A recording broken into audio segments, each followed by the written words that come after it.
Bismillahirrahmanirrahim. Assalamualaikum warahmatullahi wabarakatuh. Saya Nurul Amali Arif dari Prodi Ilmu Administrasi Bisnis dengan mata kuliah Informasi Manajemen dengan tema Basis Data. Konsep pengorganisasian file. Menurut Kenneth 2008, sistem komputer mengorganisasikan data ke dalam sebuah hierarki yang dimulai dengan bit atau byte menuju file, record, and basis data. Sebuah bit mewakili unit terkecil dari data yang dapat disimpan dalam komputer. Pengertian basis data. Menurut Kenneth 2008, basis data atau database adalah sekumpulan data organisasi untuk melayani banyak aplikasi secara efisien dengan memusatkan data dan mengendalikan redaksi data. Basis data dapat didefinisikan dalam sudut pandang seperti: yang pertama, himpunan kelompok data atau arsip yang saling berhubungan yang diorganisasi sedemikian rupa agar kelak dapat dimanfaatkan kembali dengan cepat dan mudah. Yang kedua, kumpulan data yang saling berhubungan yang disimpan secara bersama sedemikian rupa dan tanpa pengulangan yang tidak perlu untuk memenuhi berbagai kebutuhan. Yang ketiga, kumpulan file, tabel, arsip yang saling berhubungan yang disimpan dalam media penyimpanan elektronis. Dalam sebuah sistem basis data, secara lengkap akan terdapat komponen-komponen utama sebagai berikut. Yang pertama, perangkat keras atau hardware. Yang kedua, sistem operasi atau operating system.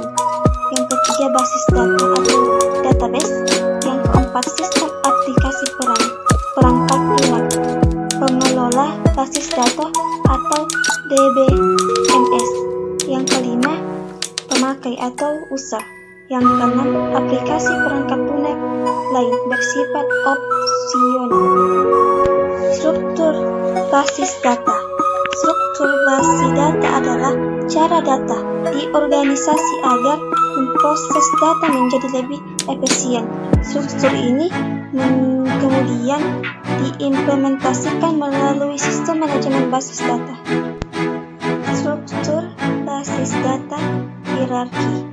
Struktur basis data hierarki dibentuk oleh sekelompok data, subjek kelompok, dan beberapa subjek kelompok lainnya. Jika digambarkan, struktur basis data hierarkis akan nampak seperti cabang-cabang dari sebuah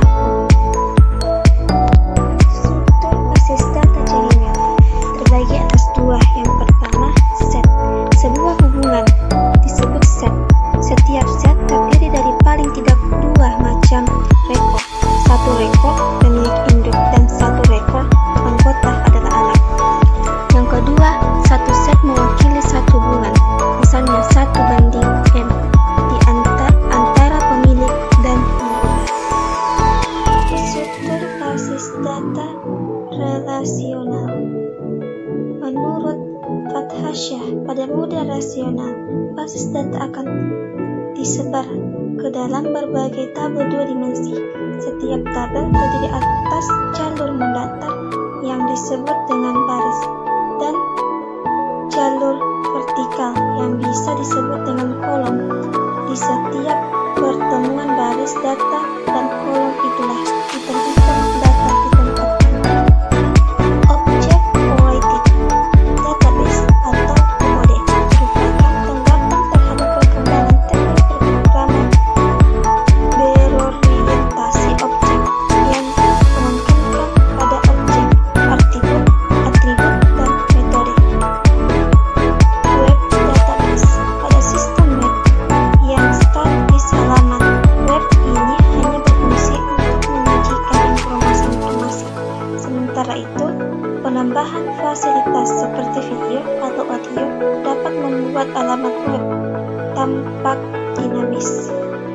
Data warehouse atau gudang data merupakan sebuah database dengan peralatan pembuatan laporan yang query, yang menyimpan data kini dan data histori yang dipadukan dari berbagai sistem operasional. Arsitektur basis data. Arsitektur basis data dapat dikategorikan menjadi 3 bagian, yaitu yang pertama basis data tunggal, yang kedua sistem basis data terpusat, yang ketiga sistem basis data terdistribusi. Penggunakan basis data gunung data. Menurut Kenneth, gunung data atau data warehouse adalah basis data yang menyimpan data yang sekarang dan terdahulu yang mungkin diminati para pembuat keputusan seluruh perusahaan. Itulah tadi hasil presentasi saya. Apabila ada kesalahan, mohon dimaafkan. Wabillahi taufiq wal hidayah. Assalamualaikum warahmatullahi wabarakatuh.